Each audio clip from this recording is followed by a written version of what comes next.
Tonight, the insurgent outsider candidates continue to rise in the polls. Ainsley Earhardt has a full report. We're not going to sit down and shut up. We're going to stand up and express ourselves because that's who we are as Americans. Plus, Dr. Benjamin Carson is here tonight with reaction. Look at the situation they chose to exploit, to go after me for political reasons. The death of 4 Americans in Benghazi. Then Hillary Clinton rips Republicans for investigating the Benghazi attack. Ed Klein and Cheryl Atkinson will weigh in. If you had a couple of the teachers or somebody with guns in that room, you would have been a hell of a lot better off. Then Republicans push back against the left's politicized rhetoric calling for more gun control.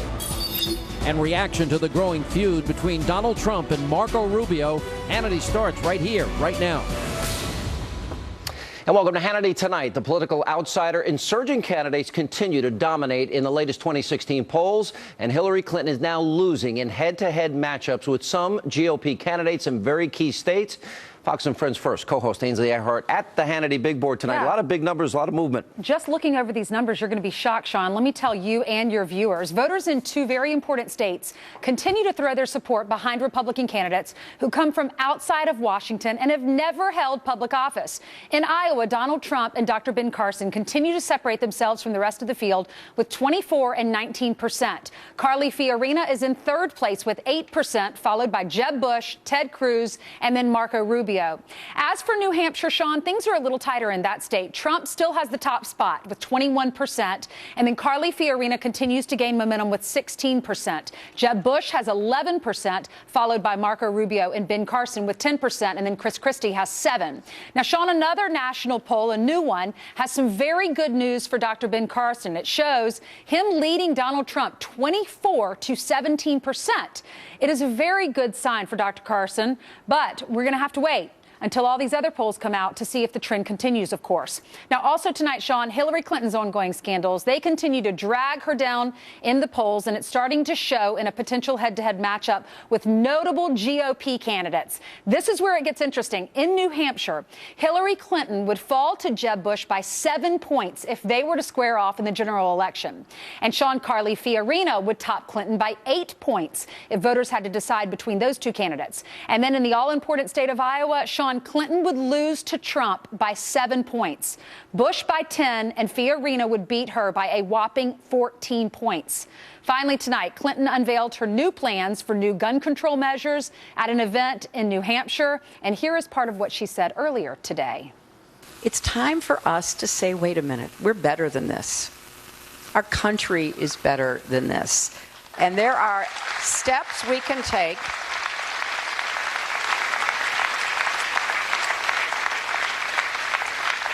that improve gun safety and further the prevention of violence by guns.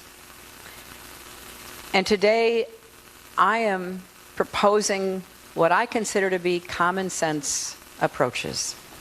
All right, Sean, there you have it. Back to you. All right, Ainsley, thanks so much. Ainsley will be back with more numbers later in the program. Joining me now with more, author of the brand new book, A More Perfect Union, What the People Can Do to Reclaim Our Constitutional Liberties, the man himself, 2016 Republican presidential candidate, Dr. Benjamin Carson. How are you, Dr. Carson? Good to see you. Always good to be with you.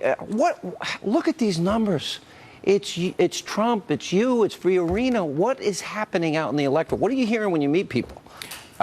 First of all, I hear people saying to me constantly, please, don't let them change you. Be who you are. Don't back down. Believe in what you believe in.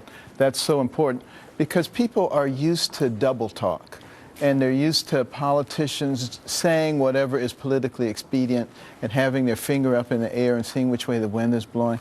Right now, they're looking for something that they can truly believe in.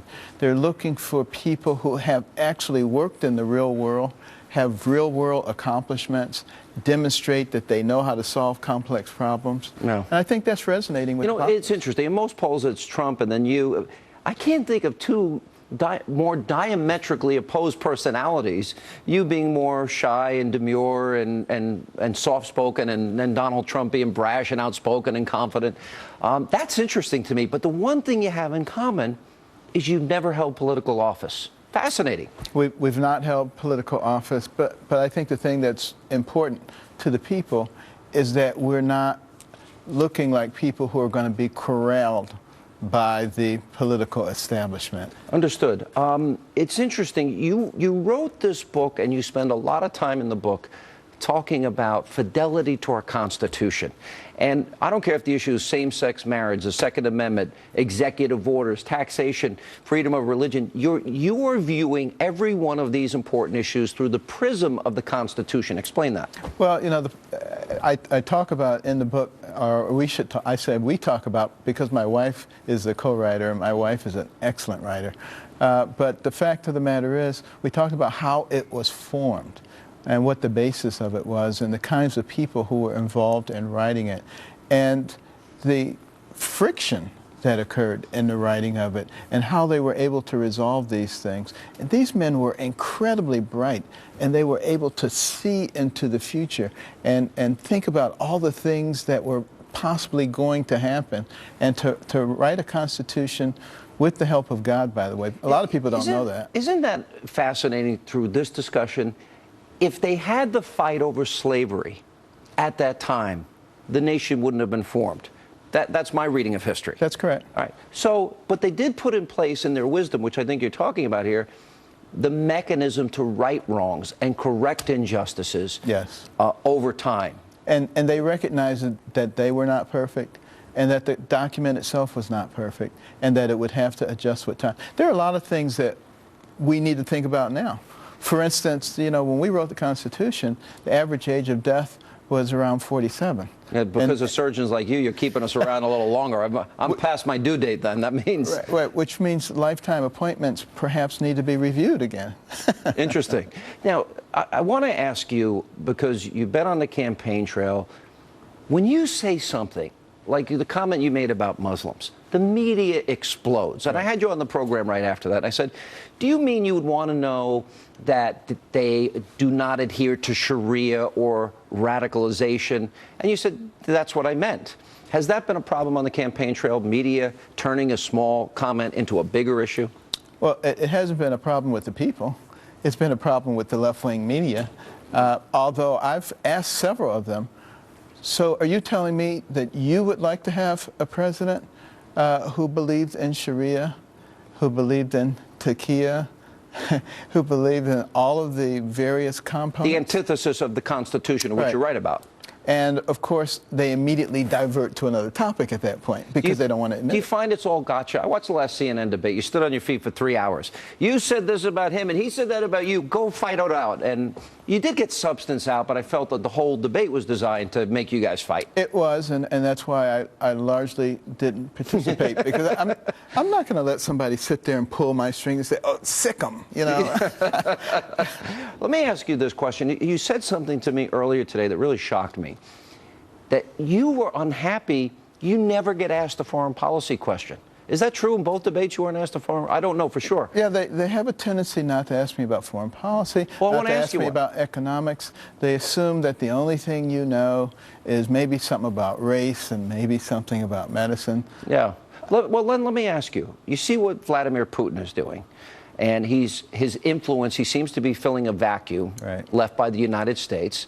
You see that his first attack in Syria was not against ISIS, but it was against American-backed rebels that want to depose Assad. Correct.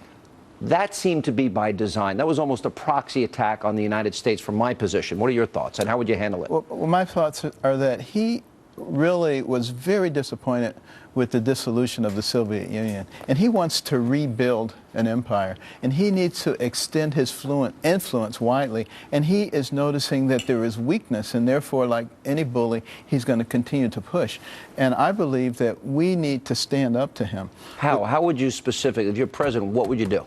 Well, first of all, I wouldn't listen to his general saying, you guys can't fly here anymore. Can you imagine that? I would say, not only can we fly, but you need to go take a flying leap. You know, not a problem. In other words, you'd be willing to create a confrontation where you say, we were here first, you're not going to get in our way? Absolutely. And if he wants a showdown? And I would establish a no-fly zone along the Turkish border. And, you know, I wouldn't respect any of the boundaries that they set. And I would also know that his relationships go way, way, way, way back, you know. 1968, at Patrice Lumumba University. That's when Putin first got to know the Ali Khomeini and also Mahmoud Abbas. And all of these relationships are very, very complex. We have to stop him wherever he is. We have to stop him in the Baltic Basin, all around that entire, not just the Baltic states, but the whole basin, all of Eastern Isn't the problem Europe. Western Europe is dependent on their energy? So, and we can stop them there because we have abundant energy. We do, that in this we don't country. use. All right, stay right there. We got to take a break. We'll come back. We'll have more with Dr. Carson coming up right after the break. We'll ask him why he thinks the outsider candidates are resonating so well with you, the voters. We'll talk more foreign policy, economics, and then later the feud between Republican rivals. Marco Rubio, Donald Trump is now heating up. We'll explain. And is it time for Hillary Clinton to hire a criminal defense attorney? A new report suggests that that very advice is being given to the Democratic frontrunner as we continue.